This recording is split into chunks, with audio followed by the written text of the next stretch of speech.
बिस्मिल्लाहिर्रहमानिर्रहीम। अस्सलाम वालेकुम।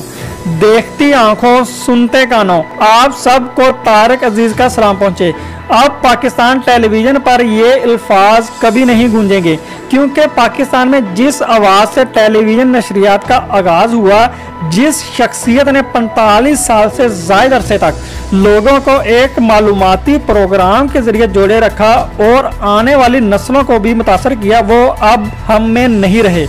मशहूर टीवी कंपेयर, मेज़बान, अदाकार, शायर, अदीब और हर दिल अजीज तारक अजीज अब अपने मद्दाहों और चाहने वालों को हमेशा हमेशा के लिए छोड़ गए हैं।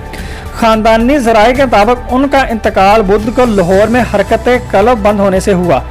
तारक अजीज 1936 ईस्वी को भारत के शहर जलंधर में पैदा हुए।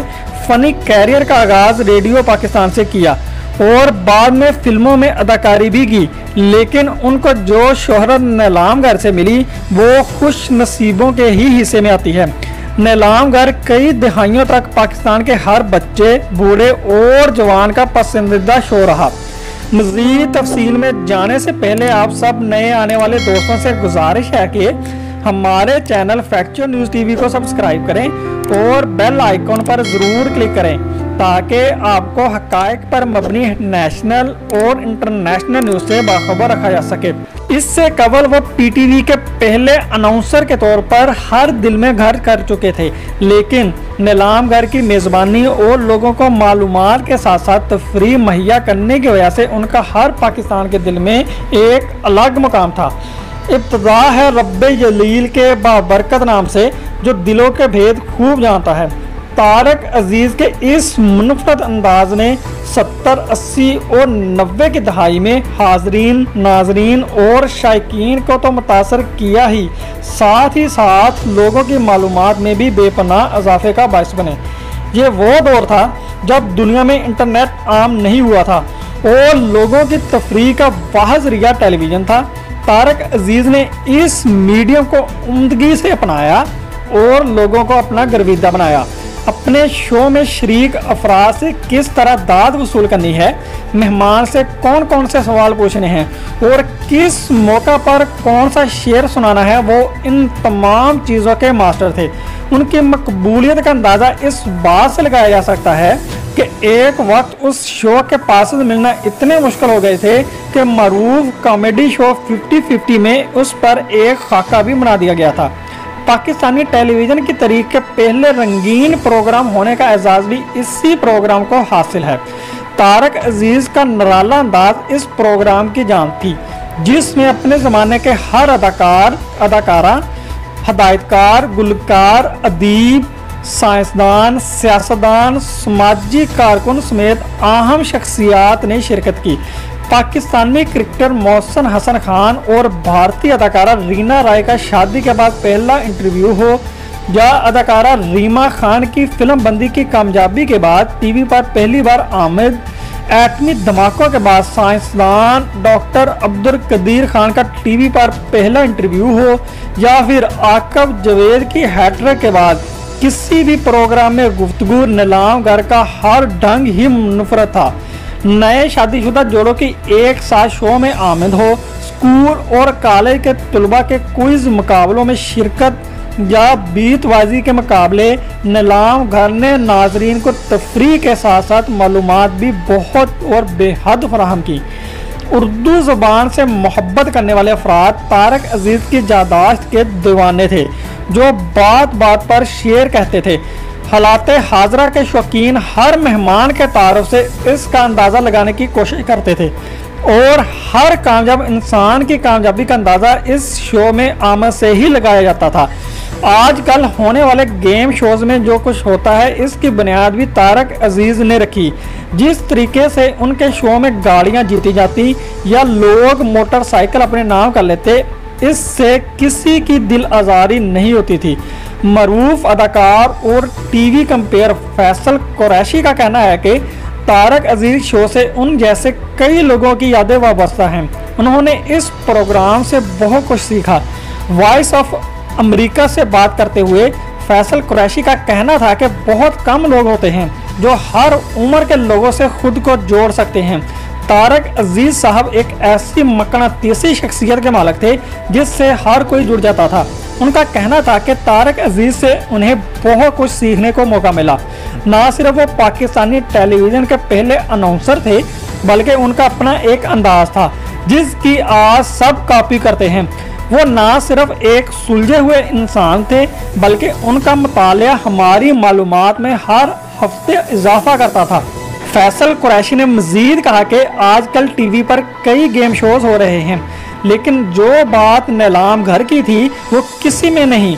वो शो आज भी लोगों को याद और लोग उससे बड़े शौक से देखा भी करते थे।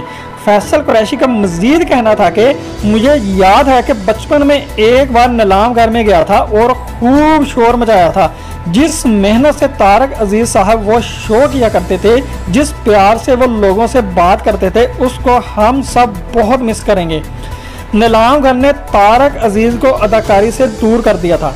तारक अजीज एक मायानाज कंपेयर होने के साथ साथ एक बेहतरीन अदाकार भी थे।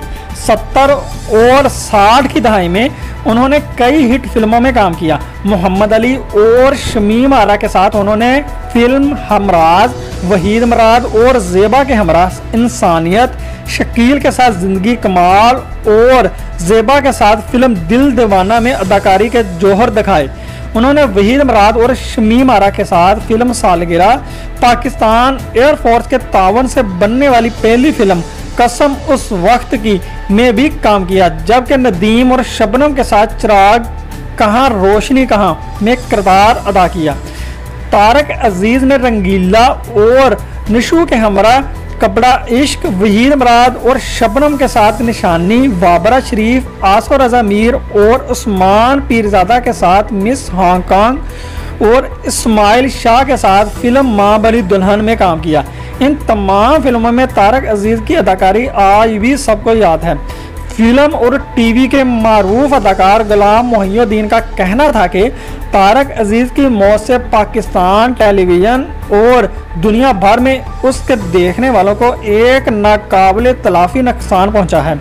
वॉइस ऑफ अमेरिका से गुफ्तगू करते हुए उन्होंने कहा कि तारक अजीज जैसे पढ़े लिखे सुलझे हुए लोग सदियों में पैदा होते हैं।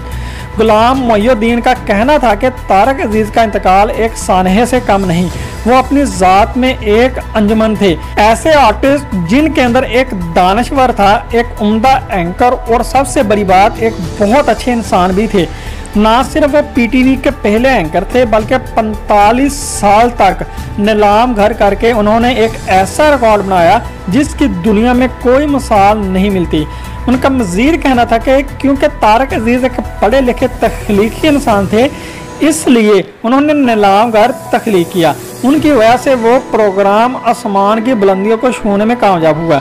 लोग ये शो उनके अशार और सवालात पूछने के मुनफरद अंदाज की वजह से देखते थे। तारक अजीज ने टीवी पर अपनी मसरूफियात की वजह से 80 की दहाई में फिल्मों में अदाकारी महदूद कर दी थी और 90 की दहाई में अदाकारी को खैरबाद कह दिया था।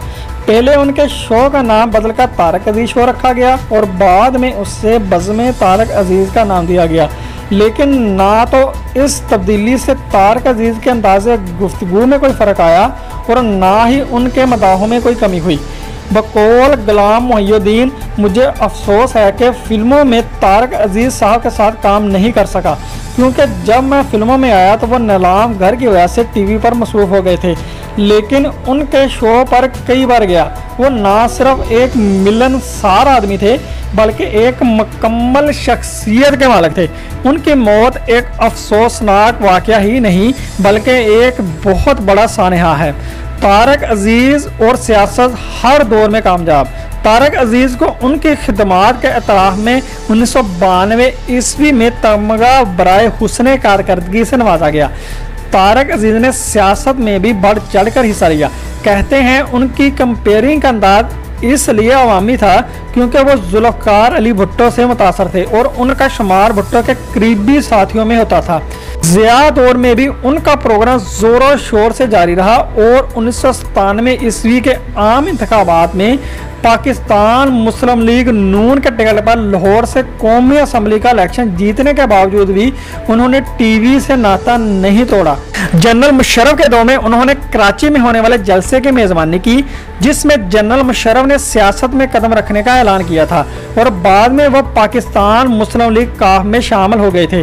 गुलाम मोहिउद्दीन ने यह भी कहा कि तारक अजीज साहब साबिक वज़ीर-ए-आज़म ज़ुल्फ़िकार अली भुट्टो के करीबी साथियों में से थे और उनके हमरा शिमला भी गए, जहां उस वक्त के वज़ीर-ए-आज़म ने उनसे मशवरे भी लिए थे। तारक अजीज पाकिस्तान में मॉडर्न होस्टिंग के बानी भी हैं। अदाकार अहसन खान ने कंपेयरिंग में तारक अजीज को अपने उस्ताद का दर्जा देते हुए कहा कि बरसगीर पाको हिंद में उन जैसा मेज़बान ना तो आया है और ना ही कोई आएगा। वॉइस ऑफ अमेरिका से बात करते हुए उन्होंने कहा कि हाजरीन से किस तरह बात करनी है, मेहमानों से किस तरह पेश आना है, ये सब कुछ उन्हें तारक अजीज साहब ने सिखाया। अहसन खान ने मजीद कहा कि तारक अजीज पाकिस्तान में मॉडर्न होस्टिंग के बानी थे। उनके लेवल का मेज़बान, उनके जैसे स्टाइल का कंपेयर ना कोई है, ना कोई था और ना ही होगा। आजकल जो भी लोग इस फील्ड में हैं वो सब इसी लेजेंडरी मेज़बान की शाखें हैं। अहसन खान का कहना था कि तारक अजीज एक बेहतरीन मेज़बान के साथ साथ एक बड़े दिल के इंसान भी थे। मुझे खुशी है कि मैंने मुतअद्दिद बार उनका इंटरव्यू किया और उनसे मुलाकात भी रही। वो तारक अजीज साहब ही थे जिन्होंने मुझे बताया कि शो के दौरान लोगों के साथ कैसे पेश आना है। अहसन खान ने मज़ीद कहा कि तकरीबन 60 साल तक एक ग्रेसफुल तरीके से अपनी फ़नी ज़िंदगी गुजारने वाले तारक अजीज, जिसे लोग अब बहुत कम रह गए हैं। शोबिज़ में कोई इतने साल बगैर किसी ऊंच नीच के नहीं गुजार सकता। ये खूबी सिर्फ चीदा लोगों में मिलेगी, जिसमें से तारक अजीज एक थे।